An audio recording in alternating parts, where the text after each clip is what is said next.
अस्सलाम वालेकुम, welcome to our YouTube channel CSS in first attempt. तो हमारी आज की वीडियो जो है वो CSS 2025 के रोड मैप के ऊपर है। इसमें सबसे पहले हम डिस्कस करेंगे एमपीटी के बारे में, और ये वीडियो भी जो है वो स्पेसिफिकली फोकस करेगी एमपीटी को ही। बाकी जितने भी CSS के स्टेप्स हैं उनको हम जिस तरह से वो स्टेप्स जो हैं वो उन अनाउंस होंगे उसी तरह से हम उनकी डिस्कशन करेंगे। इस वक्त क्योंकि स्टूडेंट्स का फोकस जो है वो एमपीटी के ऊपर है, तो इसलिए जो है वो हम भी एमपीटी को ही फ़िलहाल डिस्कस करेंगे। जैसा कि आप लोगों को पता होगा, अगर आप लोगों ने एमपीटी के लिए अप्लाई किया था और आप लोग वेट कर रहे थे कि इसकी जो है वो एडमिशन सर्टिफिकेट्स जो हैं वो रिलीज़ किए जाएँ और आप लोग अपना डाउनलोड कर लें, तो आप लोगों को पता होगा कि इसकी टेस्ट की डेट जो है वो चेंज कर दी गई है। पहले जो है वो ये टेस्ट शेड्यूल्ड हुआ था 6th ऑफ अक्टूबर के लिए, लेकिन अब ये टेस्ट जो है वो 17 नवंबर को जाकर जो है वो कंडक्ट किया जाएगा। तो बेसिकली एमपीटी क्या है? एमपीटी जो है वो सीएसएस वालों ने एक स्क्रीनिंग टेस्ट के तौर पर जो है वो इंट्रोड्यूस करवाया है। ये बेसिकली 200 मार्क्स का होता है, इसमें 200 ही क्वेश्चंस होते हैं। ये आगे जो है वो फर्दर 5 सेक्शंस में डिवाइडेड होता है। सेक्शन 1 आपके पास इस्लामिक स्टडीज़ पे है, इसमें आपको जो है वो टोटल 20 एमसीक्यूज़ होते हैं, 1 मार्क फॉर ईच एमसीक्यू। इस तरह आपका ये सेक्शन जो है वो 20 मार्क्स का बन जाता है। इसमें जो है ना जो आप लोगों का इस्लामियात का सिलेबस है, जो आप आगे जाके रिटन एग्ज़ाम के लिए जो है वो प्रिपेयर करेंगे, तो तकरीबन उसी सिलेबस में से जो है वो यहाँ पे भी कवर किया जाता है। आप कह सकते हैं कि ये बहुत ईज़ी नहीं होता, बहुत ज़्यादा मुश्किल भी नहीं होता। लेकिन अगर आप लोग अच्छी प्रिपरेशन रखते हैं तो 15 तो एटलीस्ट जो है वो आप ले ही लेते हैं, क्योंकि इतने जो है वो मॉडरेट जो है ना वो उसमें है, आप कह सकते हैं कि हार्ड जो है वो क्वेश्चंस होते हैं। इसके बाद आपका जो नेक्स्ट सेक्शन है वो उर्दू का सेक्शन है। ये भी अगेन जो है वो आपके पास 20 मार्क्स का होता है। इसमें भी आपके पास 20 एमसीक्यूज़ होते हैं। ये फर्दर जो है वो 2 या 3 सब सेक्शंस में हो सकता है आपके पास, जिसमें फॉर एग्ज़ाम्पल आपके फर्स्ट सेक्शन में आपको मेबी जो है वो अल्फ़ाज़ मुतरादिफ़ दिए गए हों, जिनको हम इंग्लिश में वो सिनोनिम्स कहते हैं, ठीक है? इस तरह के क्वेश्चंस हों आपके पास। फिर उसके बाद ग्रामर रिलेटेड जो है वो कुछ आपके क्वेश्चंस होंगे। बेसिकली उर्दू में जो है ना ये ज़्यादातर इन्होंने ग्रामर को ही कवर किया हुआ होता है। ट्रांसलेशन भी जो है वो आपके उर्दू वाले सेक्शन में हो सकती है कि आप लोगों को जो है वो कोई उर्दू में सेंटेंस दिया गया हो और आपने उसकी इंग्लिश ट्रांसलेशन जो है वो मार्क करनी हो। इसके अलावा फिर आपका जो थर्ड सेक्शन है वो आपका इंग्लिश का सेक्शन आ जाता है। इसमें आपके पास वोकैब्युलरी में से क्वेश्चंस होते हैं, ग्रामर यूसेज के होते हैं और कॉम्प्रिहेंशन के होते हैं।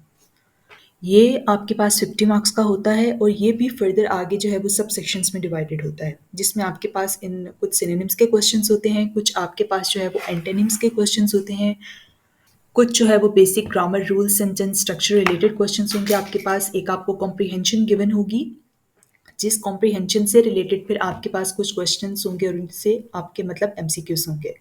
पेयर ऑफ वर्ड्स रिलेटेड आपके पास कुछ क्वेश्चंस होते हैं। इसके अलावा आपको कुछ इस तरह के भी क्वेश्चंस हो सकते हैं कि आपको सेंटेंस कंप्लीट करना हो, उसमें आपने कोई एप्रोप्रिएट वर्ब या एडजेक्टिव या एडवर्ब या कोई जो है वो मे बी किसी का कोई वर्ड दिया गया हो कि इससे रिलेटेड सिनोनिम कोई जो है वो आप इसमें सब्स्टिट्यूट कर दें। कुछ इस तरह के fill in the blanks type questions भी हो सकते हैं। उसके बाद आपका फोर्थ सेक्शन जो है वो जनरल एबिलिटीज़ का है। जनरल एबिलिटीज़ में आपके पास basic arithmetic, algebra, geometry, logical problem solving, analytical abilities, mental abilities related questions होते हैं। ये भी आपका 60 मार्क्स पे जो है वो कॉम्प्राइज़ कर रहा है, और इसके ऊपर जो है इसमें भी आप कह सकते हैं कि जितना मैंने भी आप लोगों को जो कुछ टॉपिक्स बताए हैं, ठीक है? जो कि मेन मतलब हैं, मैंने आप लोगों को मेन हेडलाइंस दी हैं। इसमें आगे एक वास्ट सिलेबस है जो आप लोगों को कवर करना है, और उसके बाद ही आप जनरल एबिलिटीज़ का टेस्ट दे सकते हैं। अगर तो किसी ने कभी कैट, एनटीएस के मतलब टेस्ट दिए हुए हैं, तो उनको आइडिया होगा कि जनरल एबिलिटीज़ में किस तरह के क्वेश्चंस आते हैं। उनके लिए ये सेक्शन रिलेटिवली ईज़ी हो सकता है, लेकिन इतना ज़्यादा ईज़ी भी नहीं होगा मतलब, लेकिन किसी हद तक जो है वो उनके लिए ये सेक्शन ईज़ी हो सकता है अगर उन्होंने पहले जो है वो इस तरह के किसी टेस्ट के लिए प्रिपरेशन की है, तो उनको इसके लिए स्पेसिफ़िकली जो है वो अपना टाइम अलॉट करने की ज़रूरत नहीं पड़ेगी। इसके बाद आपका लास्ट सेक्शन है जनरल नॉलेज का। ये सबसे इम्पोर्टेंट सेक्शन है, जिसमें आपके पास एवरीडे साइंस रिलेटेड क्वेश्चंस भी होंगे, current affairs in Pakistan affairs. इसमें जो है बात ये है कि एवरीडे साइंस रिलेटेड कुछ भी आ सकता है। मतलब ये आप इसमें कोई गेस नहीं लगा सकते, कि कहाँ से क्या पूछ लिया जाए। वैसे अगर आप जो है वो जीके का सिलेबस देखेंगे, उसको उसके हिसाब से कवर करते हैं, तो आपके लिए चीज़ें ईज़ी भी हो सकती हैं और नहीं भी हो सकती हैं। मतलब देखने में यही आया है कि कुछ जगह पे बहुत ईज़ी है और कुछ जगह पे उन्होंने बहुत जो है ना उस लेवल को मतलब डिफ़िकल्ट कर दिया है। इसके अलावा जो आपके पास पाकिस्तान और करंट अफ़ेयर्स के टॉपिक्स हैं, वो तो आप लोगों को जैसे अगर आप लोगों को थोड़ी-सी भी नॉलेज है सीएसएस के बारे में या आप लोगों ने इससे पहले इसके बारे में सुना है, तो आप लोगों को आइडिया होगा न्यूज़पेपर रीडिंग का और इन सब चीज़ों का कि कितना फ़ोकस किया जाता है जब सीएसएस की तैयारी की जाती है।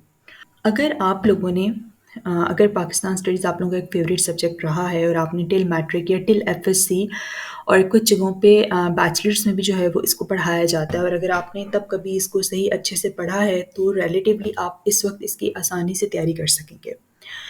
इसमें से लाज़मी नहीं है कि बिल्कुल हाल ही के क्वेश्चंस पूछे जाएँ, आजकल के ही वाक़यात के ऊपर कोई क्वेश्चंस आ जाएँ।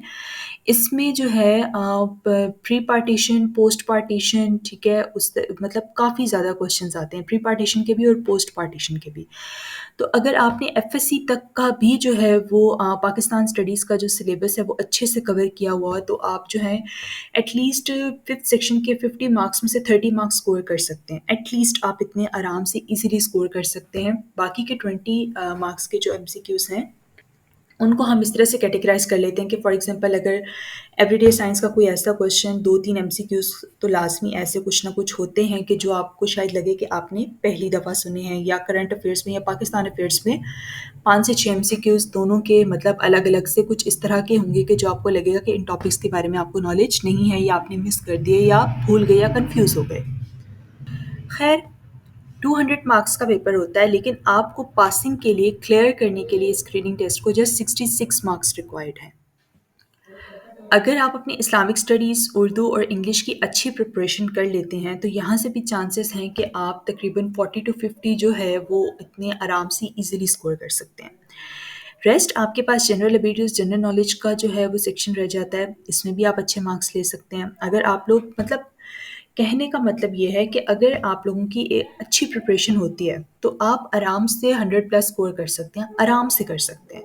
लेकिन अगर आप लोगों ने बेसिक जो है वो अपनी प्रिपरेशन की हुई, लेकिन बेसिक से मेरे कहने का मतलब ये भी नहीं है कि बहुत बेसिक, क्योंकि बहुत बेसिक जो है वो आपको एमपीटी क्लियर नहीं करवाएगी, आपको थोड़ा-सा एडवांस्ड होना पड़ेगा। अब अगर उन्होंने एक स्क्रीनिंग टेस्ट रखा है, तो ऑब्वियसली वो उसको डिफ़िकल्ट भी रखते होंगे और वो उसको डिफ़िकल्ट इसीलिए रखते हैं ताकि स्क्रीनिंग का जो मकसद है वो पूरा किया जा सके।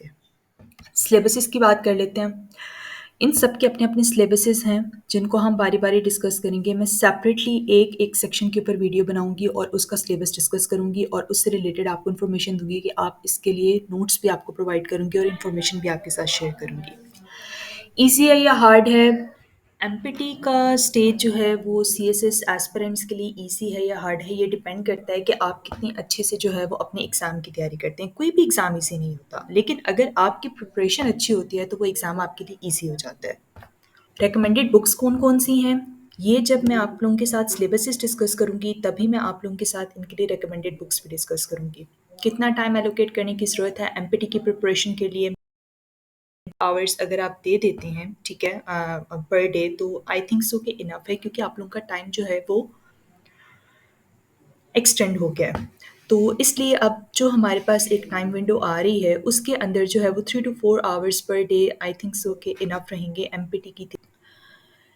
प्रिपरेशन कैसे करनी है, अकेडमीज़ जॉइन करें या ना करें, एट होम करें, क्या करें?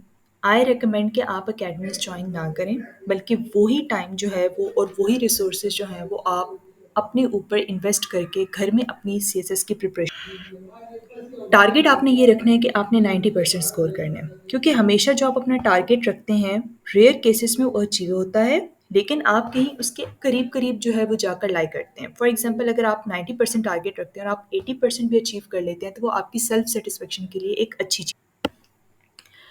एमपीटी का सक्सेस रेट क्या है? एमपीटी का सक्सेस रेट जब डिस्कस किया जाएगा, तो ये चीज़ देखी जाएगी कि वो लोग जो एमपीटी के लिए प्रिपरेशन करके जाते हैं और एक वो लोग जो एमपीटी के लिए प्रिपेयर होकर नहीं जाते, बल्कि बस एक तुक्के की तौर पे जो है वो ये टेस्ट।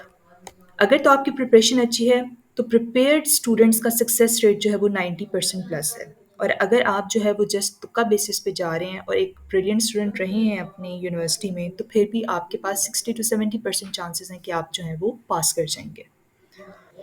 हमारा चैनल, हमारा प्लेटफ़ॉर्म आपकी इस सब में कैसे हेल्प कर सकता है?